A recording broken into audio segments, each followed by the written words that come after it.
Es un placer saludarles a quienes se aproximan a este documento, Memorias de los Diálogos del Programa de Ética de la Universidad de la SUAY. Para nosotros es altamente satisfactorio presentar un documento novísimo, en un formato novísimo, que no solamente es la grabación de aquellos eventos que sucedieron, sino que es el diseño que permite que unas memorias digitales se presenten. Pensamos que es el primer esfuerzo que se está realizando en este sentido y nos sentimos entusiasmados por eso y vamos a continuar. El objeto de estudio es trascendente, el objeto de lo que ustedes van a ver es trascendente, porque es la ética, la reflexión universitaria y ciudadana de la ética como un elemento indispensable tanto a las profesiones como a las áreas del conocimiento. Pensamos que es un aporte, para nosotros es un punto más de llegada, pero de ninguna manera algo que se detiene porque estamos compelidos y comprometidos para el mejoramiento de la vida en todas sus fases. Muchas gracias.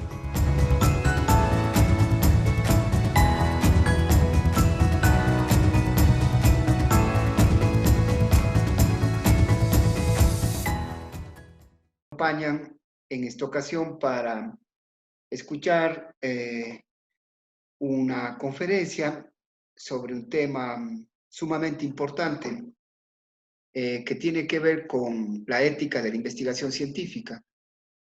Conversábamos hace un momento con el panelista, con el conferencista, el distinguido doctor Víctor Manuel Pacheco Bastidas, un amigo de nuestra universidad, ha estado con nosotros en varias ocasiones.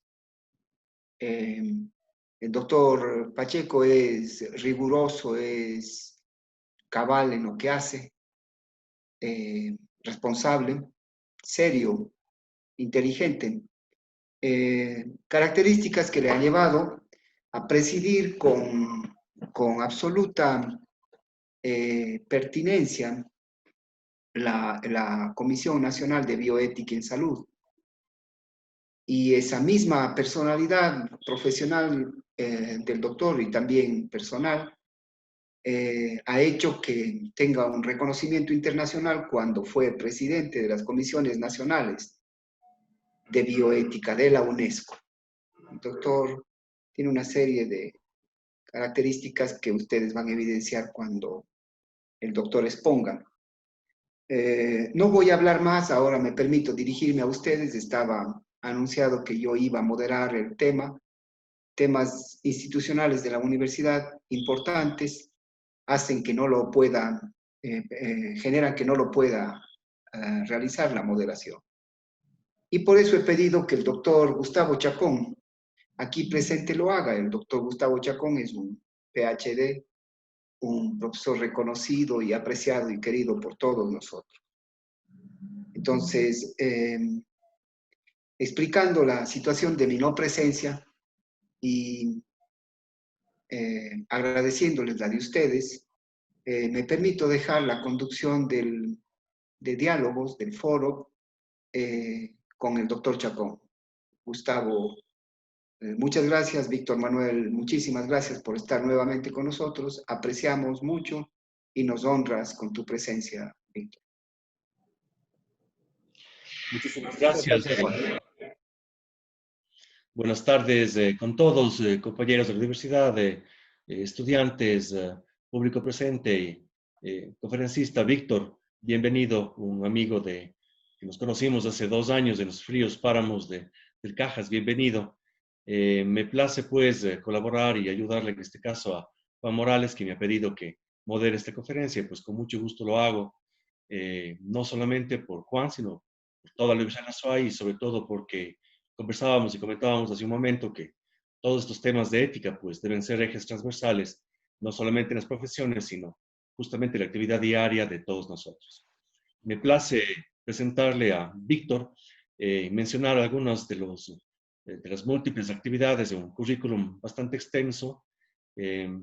Doctor Víctor Manuel Pacheco es actualmente presidente de la Comisión Nacional de Bioética en Salud del Ecuador, presidente de la Red de América Latina y el Caribe de comisiones y comités nacionales de bioética y ética de la ciencia en UNESCO, es asesor del Consejo Consultivo de la Red de Bioética UNESCO, miembro de la Red de Bioética UNESCO, profesor de la maestría en bioética de la Universidad Católica del Ecuador, miembro de la Academia Ecuatoriana de Medicina, miembro de la Sociedad Ecuatoriana de Bioética, así como ex vocal consultivo, miembro de la Sociedad Ecuatoriana de Endocrinología, expresidente, representante en Ecuador de la Red Global de Yodo Consejo Internacional para el Control de los Desórdenes por Deficiencia de Yodo, de Lodyne Global Network. Es académico correspondiente de la Academia Ecuatoriana de Medicina. Es también miembro de la Sociedad Ecuatoriana de Bioética. Es también miembro de la Sociedad Ecuatoriana de Endocrinología. Médico endocrinólogo del Hospital Los Andes de Quito. Médico endocrinólogo en libre ejercicio. Ha realizado sus estudios como doctor en medicina y cirugía en la Universidad Central del Ecuador. Es especialista en endocrinología de la Universidad Autónoma de Madrid. Tiene también un diploma en estudios Introducción a la ética de la investigación en seres humanos, en el programa de educación permanente en bioética de la Red Bioética UNESCO, un diploma en Introducción a la bioética clínica y social, en el programa de educación permanente en bioética, también relacionado con UNESCO, y múltiples publicaciones. Es un resumen de, como decía antes, un extenso currículum. Así es que nuevamente, bienvenido. Metodológicamente hablando, pues daremos inicio a esta conferencia. Luego de terminada la conferencia, pues le haremos llegar las preguntas necesarias. Sin embargo, todos ustedes pueden ir haciendo las preguntas mediante el chat en este auditorio. Así es que, sin más, Víctor, podemos comenzar. Muchas gracias por tu presencia. Bueno, muchas gracias, Gustavo. Muchas gracias, Juan, por los excesivos halagos que han hecho a mi persona. Porque sé que viene de buenos amigos. La Universidad de Las FAI siempre ha sido muy receptiva a mis ideas, a mis exposiciones, a mi presencia en ella. Me honra haber estado más de una oportunidad en Cuenca y en la universidad. Y me es muy grato ahora poder dirigirme a ustedes sobre el tema de la conferencia. Me imagino que la mayoría de los asistentes son gente de la SUAY o de Cañar, en todo caso del sur del país. Y conversábamos unos pocos minutos antes de iniciar esta intervención, tanto con el doctor Morales como con el doctor Chacón, del impulso que ha tenido la bioética en el área sur y especialmente en Cuenca y en el Azuay, a través de diversas universidades, pero destacando la Universidad del Azuay. Juan me había pedido que charle con ustedes sobre ética de la investigación científica en una exposición que habíamos calculado lleve alrededor de una media hora, me parece, que se había programado, aunque tengo un poco más de extensión, pero procuraré limitarme a los 30 minutos de exposición. Inclusive un poco menos para poder hacer un diálogo, que es la intención de estas reuniones, es de diálogo. Es decir, de conversar con ustedes, para yo aprender de ustedes lo que piensan alrededor de la ética de la investigación. Voy a ser un poco clásico en la exposición y voy a utilizar el tema de diapositivas. He intentado resumir un poco la idea de lo que voy a exponer en los próximos minutos en el título, Ética de la Investigación Científica. Elementos fundamentales de esa ética de la investigación científica, de la bioética, tal vez sería lo correcto. Los elementos fundamentales y un poco sobre el estado del arte en Ecuador en cuanto a la investigación científica en biomedicina. La investigación en seres humanos es tan antigua como la medicina. Es decir, la investigación biomédica en seres humanos es tan antigua como la medicina. Está presente desde aquella medicina primitiva, original, de sanación, que tenía una mentalidad mágica, hasta la medicina basada en la evidencia y más acá en la medicina basada en la reflexión. Entonces, la investigación científica en medicina y la investigación científica nace realmente con la medicina. El modelo de investigación, sin embargo, ha variado. Ha variado desde los inicios, en el cual se partía de la serendipia, del azar y de la observación no sistemática, a la investigación fortuita primero, a una investigación diseñada luego, y a la investigación regulada, y ahora a un tipo de investigación que hemos denominado responsable y participativa. Junto con el cambio en el modelo de la investigación, también ha variado, vaya, no adelante esto. Paciencia, tengan muy paciencia. También ha variado la ética de la investigación. Si ha variado el modelo del proceso de investigar, también ha variado el modelo de la ética que se aplicaba en la investigación. Inicialmente, la investigación, sobre todo en biomedicina, era propio de los iniciados con mentalidad mágica. De ahí se varió a la ética de la beneficencia, a la ética de la autonomía posteriormente, a la que se denominó bioética, ética de la investigación autorregulada, y ahora se considera que estamos en la etapa de una ética de la investigación, de la responsabilidad, de la coparticipación y del deber social. La investigación actual, responsable y participativa, parte de algunas ideas. Una de ellas es el conocimiento médico válido, el conocimiento científico válido, es aquel que se ha verificado en la experimentación y que no se ha demostrado falso.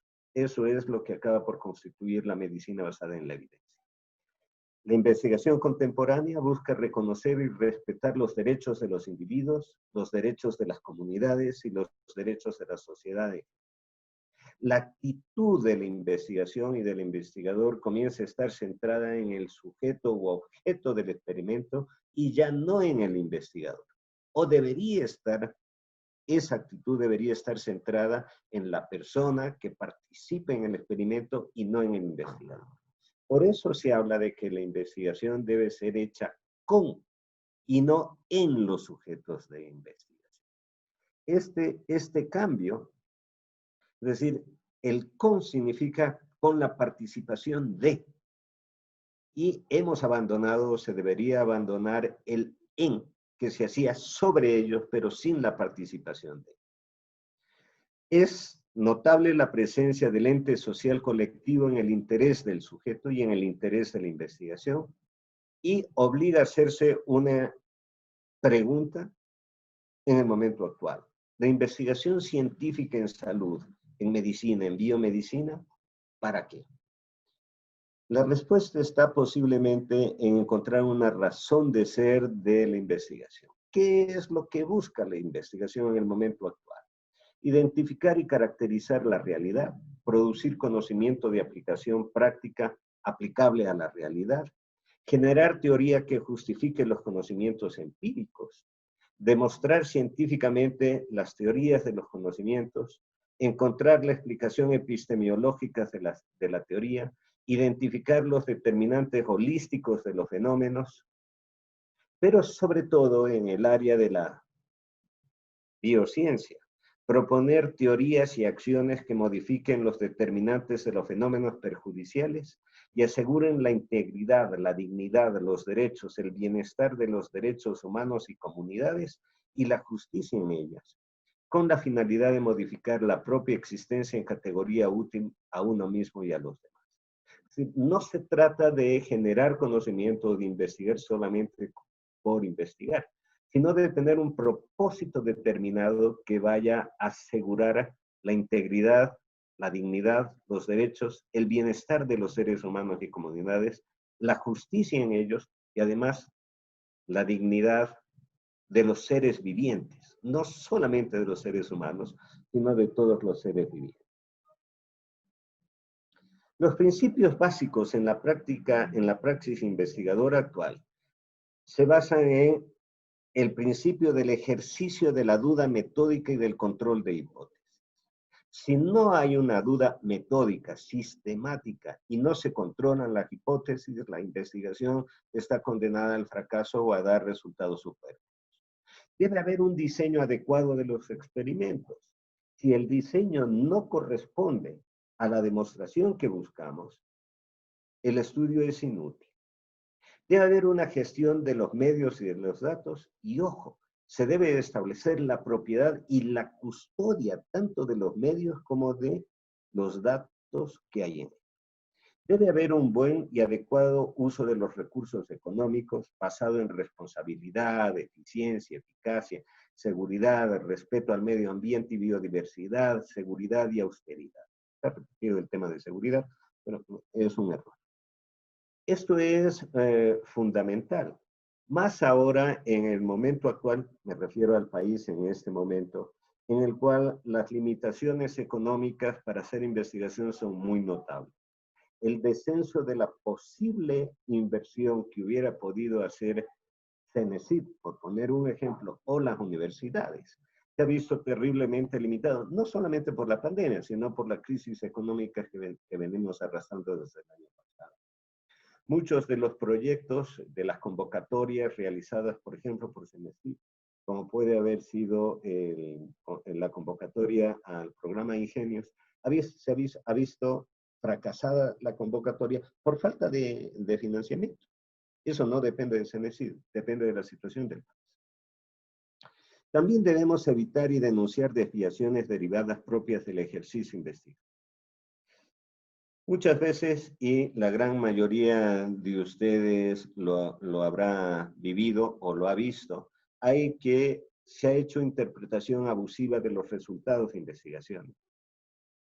Habrán leído, habrán visto falsificaciones para confirmar o coincidir con hipótesis, con las hipótesis originalmente planteadas, aunque eso significa desvirtuar los datos que se han obtenido. Hay fabulación de datos y de descubrimientos, y por último, es evidente que no estamos exentos de que se produzca plagio de lo que se produce.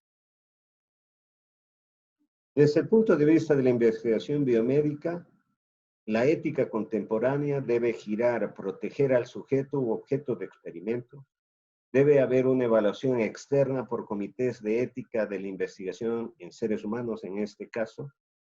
Ojo, comités de ética de la investigación que deben ser independientes, aunque el término puede dar origen a discusión y conflicto, en el sentido de autonomía, de libertad frente a lo que podría significar conflictos de intereses. Evaluación independiente por comités de ética de la investigación. Toda investigación debe partir de la corrección técnica. Si no hay corrección técnica y no hay corrección metodológica, todo el proceso es éticamente incorrecto. Es decir, se requiere precisión y corrección técnica y metodológica para que haya corrección y técnica ética. No puede haber la situación contraria. Debe haber una selección equitativa de la muestra, debe haber una adecuada valoración de riesgo-beneficio. En el caso de investigación en seres humanos, debe haber exigencia de consentimiento informado. Debe haber identificación de la utilidad y responsabilidad social. Ojo, responsabilidad generacional, y debe sobre todo guiarse la ética contemporánea por el cuestionamiento permanente a lo que se estudia y a lo que se investiga, tanto desde el punto de vista metodológico como desde el punto de vista ético.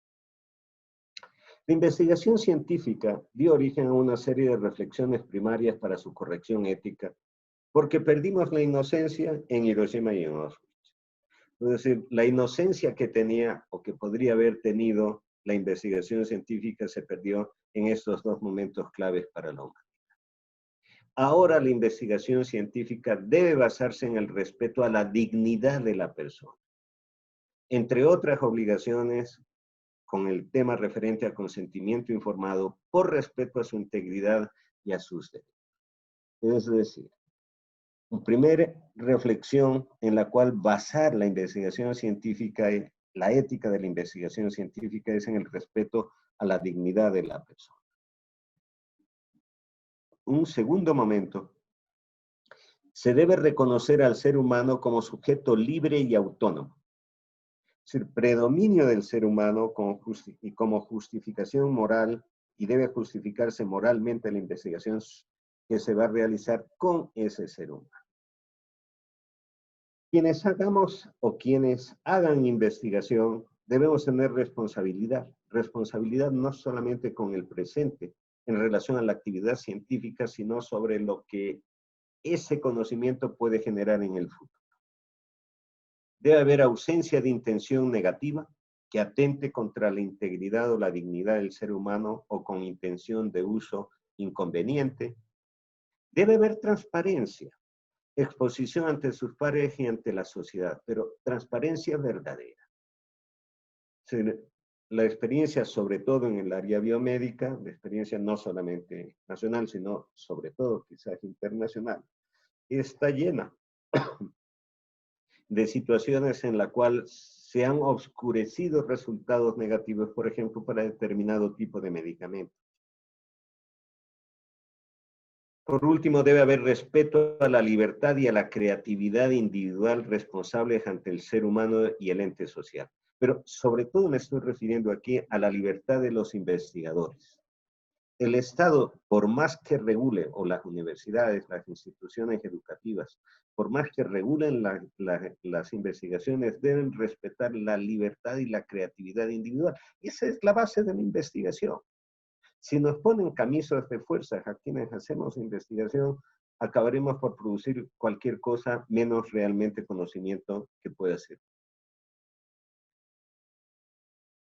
La ética de la investigación y de la investigación biomédica parte de algunos elementos. Uno es uno de los fundamentos, habíamos dicho, es la corrección metodológica.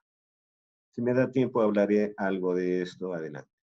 Si no hay corrección metodológica, toda evaluación ética posterior es inútil. Y lo que habíamos dicho. ¿Cómo se puede identificar si se está respetando o no la dignidad de los seres humanos? Debe haber igualdad en derechos de los sujetos participantes, debe respetarse la integridad, debe darse información verídica y debe además respetarse al ser humano y a los seres como un fin y no como un medio para obtenerlo. Me refiero a los seres humanos. Es evidente, a partir sobre todo de las experiencias del informe Belmont, que uno de los principios fundamentales en la investigación biomédica es el deber de evitar el daño, lo que se conocía como el principio de no maleficencia, o se conoce con el nombre de no maleficencia, y el deber de promover el beneficio o principio de beneficencia. Eso significa valoración de los riesgos versus el beneficios, y hay gente que planteamos que además de los beneficios también debería evaluarse el posible bienestar. Luego tenemos el deber del respeto a la autonomía de las personas, y eso se expresa como obtención del proceso de consentimiento informado, cumplimiento del proceso de consentimiento informado, y sobre todo, ahora además tenemos la obligación de cumplir el principio de mantener y restablecer la justicia.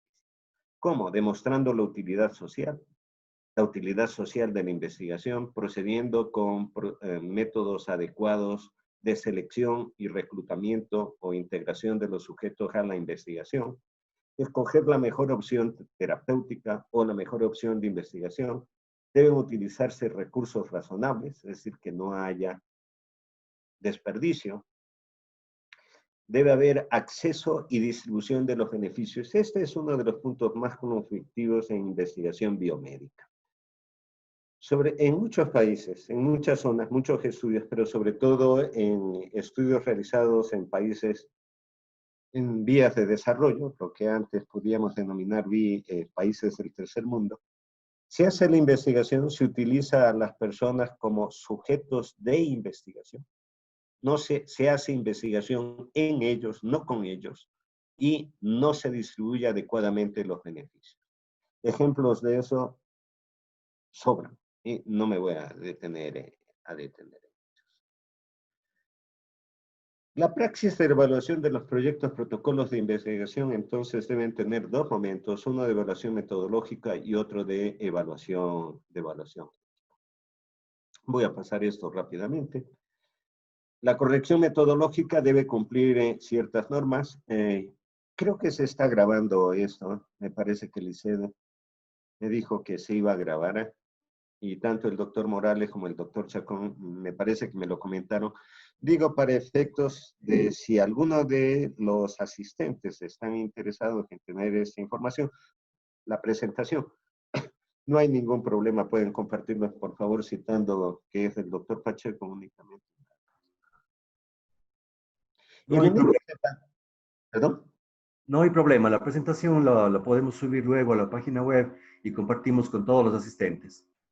Vale, Gustavo, si no, yo te la puedo mandar, ¿eh? Perfecto, Además de seguro. la que está aquí. Seguro. Estamos Los grabando elementos, también esta sesión. Ajá. elementos demandables en los protocolos de investigación es la declaración de aceptación de evaluaciones éticas. Ojo, la declaración de conflictos de intereses y la corrección ética de la metodología. Esto es demandable por parte de los evaluadores. En cuanto a la evaluación ética, se refiere al deber de evitar el daño y promover el beneficio. Algo que hay que señalar en las investigaciones y que no siempre se señala y no siempre se identifica ni se busca, es la evidencia del beneficio personal de la persona que participa en la investigación. Eso es lo éticamente correcto. El beneficio de la persona debe prevalecer sobre el interés de la ciencia y sobre el interés de la sociedad. He señalado las cosas muy importantes, debe haber un riesgo mínimo y todos los riesgos deben estar justificados. Ojo, también el investigador debe tener la competencia, la experticia, la adecuación adecuada para hacer la investigación. Muchas veces creemos que, por poner un ejemplo referido a la medicina, lamento referirme siempre a la medicina, que cualquier médico puede hacer investigación.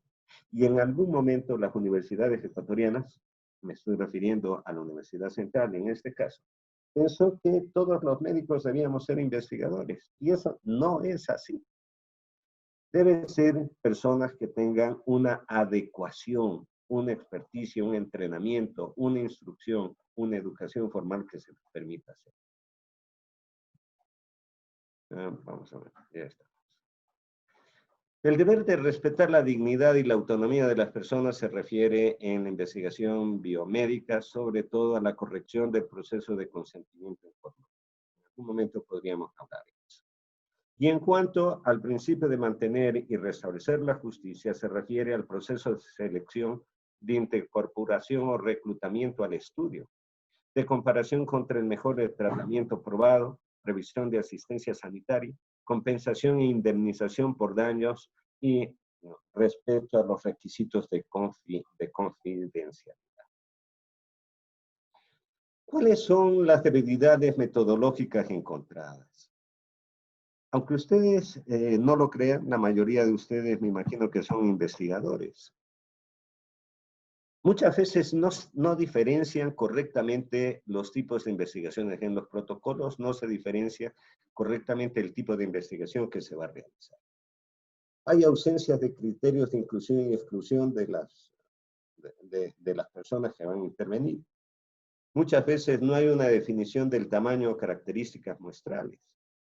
Los objetivos, la metodología y el título no tienen concordancia. Hay hipótesis mal planteadas o incongruentes.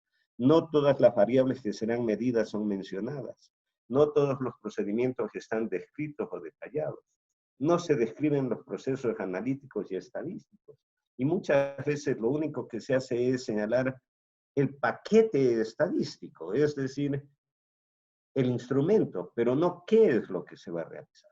No se menciona cuál va a ser el destino final de las muestras o de los datos. ¿Cuáles son las debilidades éticas que se han encontrado con mayor frecuencia? En el país, no se detallan ni explican las fuentes de financiamiento. El personal de investigación resulta poco adecuado o no adecuado para el estudio.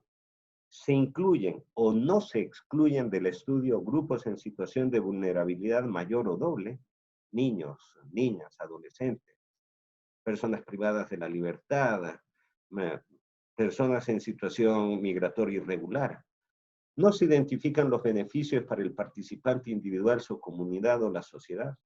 Se asume que los datos o muestras biológicas son propiedad de las instituciones de salud, sean estas públicas o privadas, cuando esos datos corresponden al sujeto, a la persona, al individuo, en las cuales las instituciones lo único que hacen es de custodios.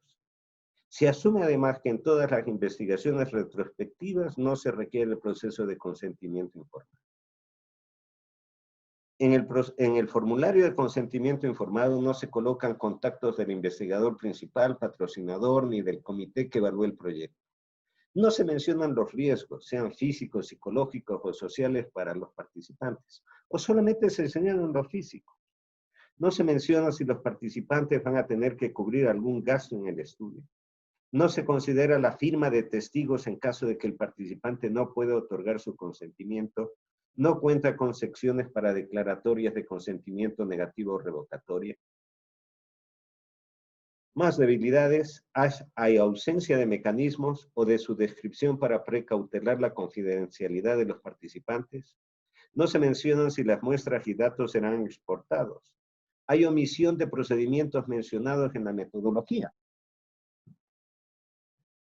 Esto es bastante curioso porque en la metodología se describen diversos procedimientos que se van a realizar y sin embargo en el momento de pedir la autorización para ejercerlos no se los describe.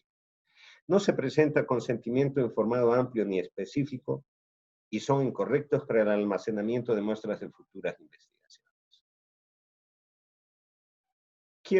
Voy a saltarme la descripción de esto para concluir con dos ideas tomadas de un escritor español, Arturo Pérez Reverte. Creíamos que el progreso abriría otra clase de caminos, pero ahora sabemos que la ciencia y la facilidad de acceso a la cultura no garantizan. Incluso pueden pervertirse y coexistir con el mal y la barbarie y fomentarlos. Había científicos en Auschwitz y melómanos en el Kremlin. Por la soberbia y el capricho de vivir más a cualquier precio, abrimos peligrosas cajas de Pandora, apelando a la ética y al sentido común del ser humano, unas garantías que te tronchas, que te ríes, colega, para establecer los frenos y los límites. En el fondo, el móvil es el mismo. Las vacas locas, la contaminación, la capa de ozono, la lluvia ácida, las leyes que se aprueban para clonar bichos, embriones o lo que se tercie, sobre pretexto de que así se prevendrá el cáncer, el Alzheimer o la gonorrea, los transgénicos sospechosos que justificamos con el pretexto de dar comida a los hambrientos, mientras quemamos las cosechas para mantener los precios, todo responde a la misión. Muchas gracias por oírme esto y Gustavo, estoy a tu mandar. Sí, seguro. Muchísimas gracias. Muy interesante. Entonces, damos paso a las preguntas, a los comentarios o abrimos directamente el debate. Por favor, cualquier opinión, cualquier pregunta a través del chat. Tenemos ya un comentario, una pregunta de Marcelo Ochoa. Nos dice, ¿qué opinión tiene acerca del uso compasivo y el uso bajo investigación de fármacos y procedimientos en el transcurso de una emergencia sanitaria y pandemia como la que estamos atravesando? Bien, algunas ideas, no sé si mi compañero Marcelo, pero bueno, en fin, puede ser una coincidencia en una. La Comisión Nacional de Bioética en Salud del Ecuador hizo una declaratoria en relación al uso de medicación experimental en tiempos de esta pandemia, precisamente. Igualmente la puedo compartir sin ningún problema, es pública. Pero, ¿qué es lo que opinábamos en ese momento? Primero, hay que reconocer una circunstancia. La pandemia es una situación excepcional. Es decir, realmente excepcional, y comentaba con Gustavo y con Juan antes de la charla, que no solamente es que ha desnudado nuestro sistema sanitario, sino que lo ha descarnado. Si me permiten la crudeza de esa palabra. Es decir, Nuestro sistema sanitario no existe. Nuestro sistema de salud no existe. Si en todo el mundo ha fracasado los sistemas de salud, inclusive en países en los cuales se creía que no podría suceder esto, de hecho ha sucedido, peor en el país. Estamos frente a una situación en la cual no se conoce todavía un tratamiento efectivo para la virosis. Diversos mecanismos fisiopatológicos han intentado explicarlo de diferentes maneras. ¿Qué es lo que se entiende primero por uso compasivo? ¿Qué es lo que entendemos nosotros por uso compasivo? Uso compasivo significa que no tenemos suficiente evidencia o la evidencia científica de lo que hemos estado hablando es muy débil, es de muy bajo grado. Y frente a no hacer nada se utiliza eso. ¿Qué condiciones debería tener para utilizar medicación experimental en caso de como medicación compasiva? Que tenga algo de evidencia, por mínimo que sea, que tenga algo de evidencia científica. Porque tampoco se trata de utilizar procedimientos mágicos. Segundo, que la persona que va a recibir eso haya seguido un proceso de consentimiento informado adecuado. Es decir, que se le hayan indicado los riesgos y los posibles beneficios reales y verdaderos que existen. Luego, debe ser eso seleccionado por un comité de expertos. Es decir, alguien que realmente sepa lo que está sucediendo con la COVID. Y ese comité de expertos debe hacer además seguimiento de lo que ha sucedido con esa medicación compasiva. Son 4, 5, 6 ideas que las he transmitido para responder el tema, la pregunta que me hacía Marcelo. Como te digo, Marcelo, si deseas, mi dirección electrónica, si ustedes quieren anotarla, es DR, Víctor, M de Manuel, no de mudo, sino M de Manuel, y Pacheco, @gmail.com. DR Víctor M Pacheco, todo con minúscula, @gmail.com. Por si alguien quiere tener alguna información más, alguna situación más. Pacheco, perdón, después de arroba. Gmail.com. DR Víctor M Pacheco, @gmail.com. Ahí fue el correo electrónico. Listo. El doctor Juan Carlos Salamea nos pone buenas noches. ¿Cuál es su criterio frente a replicar estudios internacionales en nuestra localidad? Vamos a ver, la pregunta, hay que hacer ahí por lo menos 2 o 3 preguntas. ¿Cuál es la primera pregunta? ¿Cuál es el propósito de replicar el estudio aquí? Voy un poco más allá. Nuestras características étnicas, nuestras características, los elementos de determinación social o de determinación genética de la salud van a ser diferentes en nosotros que en el resto de la población del mundo, donde se ha hecho la investigación originaria. Si la respuesta es sí, sí puede ser que sea diferente o sí es diferente, tendría un poco de sentido replicar que no sería replicarlo, sino aplicarlo a otra realidad, la investigación. El segundo punto es, ¿no será que solamente se busca con eso beneficio de lucratividad, de lucro? Sin que haya realmente una justificación para hacerlo en el país. Entonces, el tercer punto es, ¿qué beneficio social, qué utilidad social tendrá para nosotros? Para el Ecuador, para la sociedad ecuatoriana y para el grupo en el cual se haría la investigación, para el grupo poblacional en el cual se haría la investigación, ¿cuál va a ser la utilidad social de replicar? Y si esos estudios son de ensayo clínico de medicamento, van a verse favorecidos las personas que participan en el estudio y no solamente esas personas, sino toda la comunidad y la sociedad ecuatoriana con los resultados de esos estudios. Esas son preguntas que hay que hacerse antes de plantear, replicar a estudios científicos que ya se han hecho en otras partes del mundo. Perfecto. Antes de pasar a la siguiente pregunta, les pido por favor a todos que pongan su nombre en la ventana de su perfil. No son todos, solamente uno, para poder identificarles bien por su nombre, por favor. La siguiente pregunta, otra vez del doctor Marcelo Ochoa. ¿Puede definir 3 puntos claves que deben constar en el consentimiento informado, independientemente del tipo de estudio? Sí, claro que sí. Podemos hacer, si me permiten, ya. Si me permite Gustavo y me permiten ustedes, puedo compartir una pantalla. Claro, claro que sí. Gustavo, para que veas lo que he aprendido. Compartir pantalla. Pues está muy bien.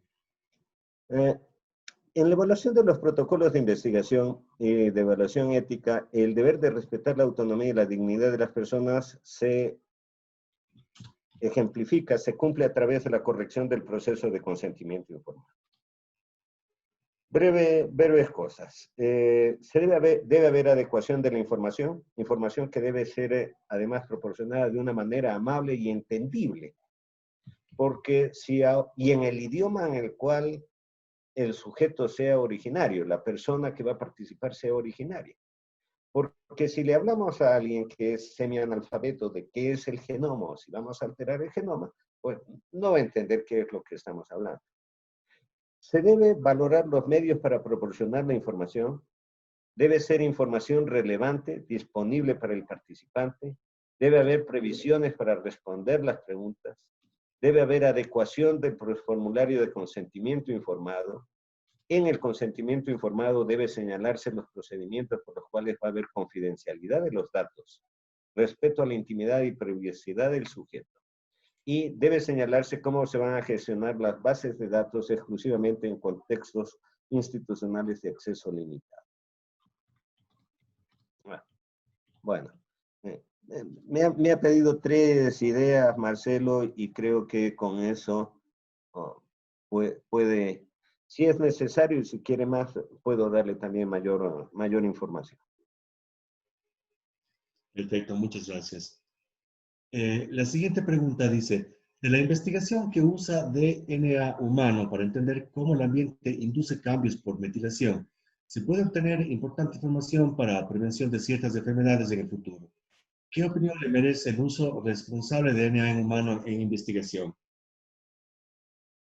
Bueno, lo que señala SUM 312, no sé quién será, pero bueno, lo que señala SUM 312 es real, ¿no es cierto? La investigación utilizando DNA puede permitir el progreso, es lo que señalaba Pérez Reverte. Pero me hago una pregunta. ¿Quién establece el uso responsable del DNA? Voy a comentar una anécdota, si me permiten. Entre una de mis aficiones, me da vergüenza confesarlo, es ver estas películas catastrofistas que acaban por transformarse en un boom, pero que muchas veces su calidad artística y de cine deja bastante que desear. Me imagino que algunos de ustedes deben tener, espero que tengan también la misma afición, y que hayan visto Parque Jurásico, Jurassic Park. El doctor Malcolm, uno de los personajes, cuando acaba el primer Parque Jurásico, porque claro, ahora creo que hay 72, el primer Parque Jurásico hace una pregunta.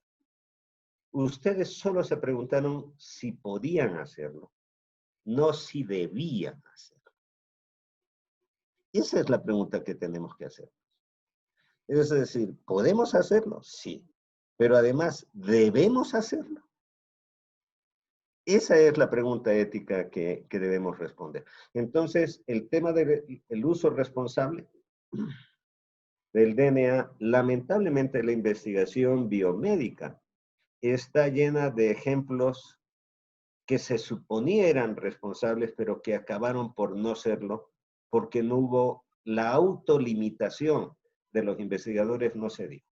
Ejemplos, el caso Tuskegee, el caso Willowbrook, el caso Tuskegee, para quienes no son médicos y no lo conocen, desde 1932 hasta 1972 y en adelante inclusive, a una población afroamericana en los Estados Unidos, el sur de los Estados Unidos, se los mantuvo sin medicación para tratamiento de la sífilis, a pesar de que penicilina, que es el tratamiento de elección todavía para la sífilis, había más o menos desde el año 30 o 40.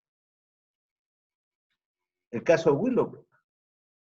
Niños de los Estados Unidos en un asilo, se les inyectó, se los contaminó intencionadamente con hepatitis A y hepatitis B. Entonces, la autolimitación es algo que resulta difícil de comprender para todos. Indudablemente hay gente que lo hace, ¿eh? No digo que no. Y que lo hará bien. Creo que, no lo sé, eso puede responder un poco la pregunta esa. Ahora, hay un problema en relación a la pregunta que me hace esa persona, que es la siguiente. ¿Qué va a suceder con la investigación en vacunas en el momento actual, con COVID? Cuando hay algunas que van a intervenir por la propuesta del mecanismo de intervención, es alrededor de modificaciones probables de DNA. Además, cuando estamos quemando etapas, nunca mejor dicho, quemando etapas de investigación. El desarrollo de vacunas de investigación con todos los requerimientos éticos y metodológicos tardó el más rápido entre 4 años y 5 años. Ahora se está intentando hacer el tema de la vacuna para la COVID en menos de 12 meses. No lo sé, resulta difícil de entender lo que va a pasar. Algo más. No tenemos otra pregunta. ¿Alguien más que quiera comentar algo?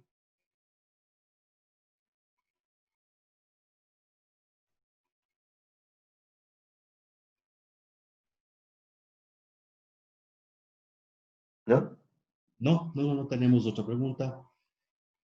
Así es que muchísimas gracias por la conferencia. Perdón un ratito, parece que llega otro. No. Así es que creo que la búsqueda de la verdad y compartirla de manera imparcial, yo creo que son los objetivos finales de cualquier investigación.